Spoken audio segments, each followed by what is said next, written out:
Hi hello friends, welcome to our channel. ఈరోజైతే మేము గోంగూర ఎండి రొయ్యలు కర్రీ అయితే వండబోతున్నాం. అదైతే మా అత్త వండబోతుంది.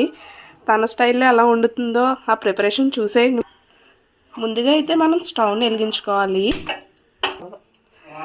కర్రీ కోసం అయితే ఒక గిన్నె పెట్టుకోవాలి. ప్రిపరేషన్ కోసం కర్రీకి సరిపడే ఆయిల్ అయితే వేసుకోవాలి.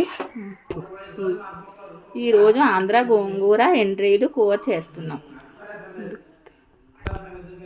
ఆయిల్ వేడెక్కిన తర్వాత ముందుగా వెండ్రీలు వేసుకోవాలి.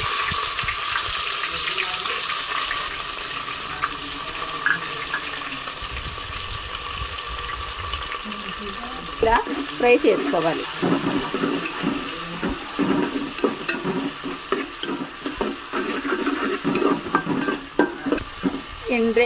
ఎండ్రీలు అయితే ఎర్రగా ఎగేలా వేయించుకోవాలి.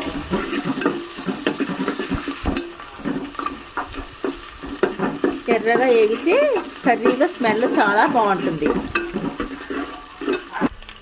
ఎండ్రీలు వేగిన తర్వాత మినప్పప్పు వేసుకోవాలి.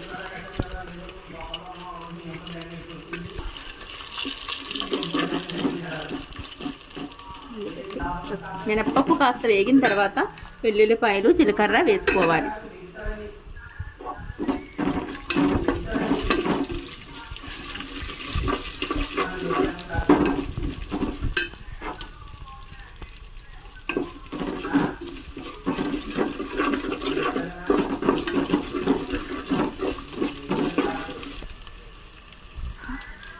ఎండుమిర్చి ఇప్పుడే వేసుకోవాలి. రెడ్డగా అయిపోతాయి కాబట్టి, ముందు వేస్తే రెడ్డగా అయిపోతాయి కాబట్టి ఇప్పుడే వేసుకోవాలి. ఇప్పుడు కాస్త కరివేపాకు కూడా వేసుకోవాలి. పచ్చి పచ్చిగా ఉంటే బాగుంటుంది కాబట్టి లేట్గా వేసుకోవాలి. ఉల్లిపాయలు, రెండు పెద్ద ఉల్లిపాయలు కట్ చేసుకుని పొడవగా ఇలా ముక్కలు వేసుకోవాలి. వేసుకుని అవి కూడా కొద్దిగా వేయించాలి.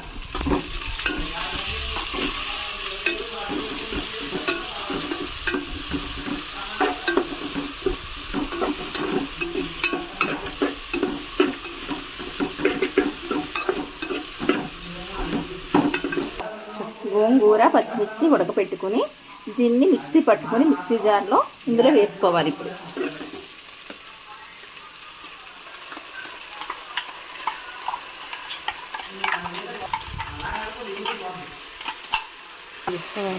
ఇప్పుడు దీన్ని చక్కగా అంతా కలిసేలా కలుపుకోవాలి.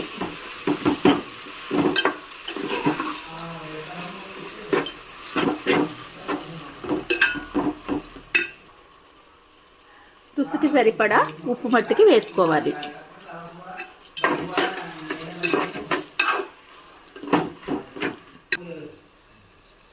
ఇప్పుడు కాస్త పసుపు వేయాలి.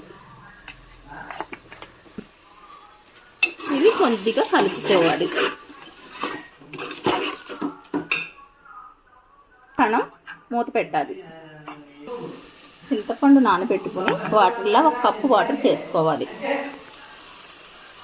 అది ఈ ఉడికి గోంగూరలో వేయాలి.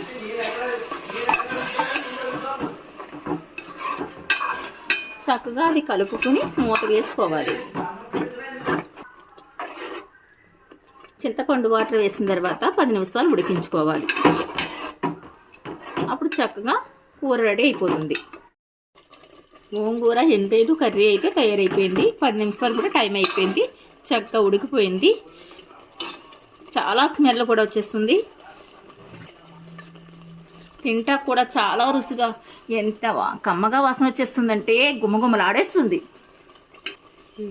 ఇది వేడి వేడి రైస్లో వేసుకుని తింటే ఉంటుంది. బిర్యానీ, చికెన్ కంటే కూడా చాలా టేస్ట్గా ఉంటుంది. మీరు కూడా ఈ విధంగా వండి చూస్తే తింటే మళ్ళీ ఇదే కావాలి ఆంధ్ర గోంగూర అంటూనే ఉంటారు మీరు. ఇప్పుడు దీంట్లో ఒక వెండి చేప వేయించుకుని తింటే ఉంటుంది. నా సామిరంగా ఎంత టేస్ట్గా ఉంటుందంటే చెప్పలేనంత టేస్ట్గా ఉంటుంది. ఈ వీడియో కనుక మీకు నచ్చినట్లయితే మా ఛానల్కి ఒక లైక్ కొట్టండి.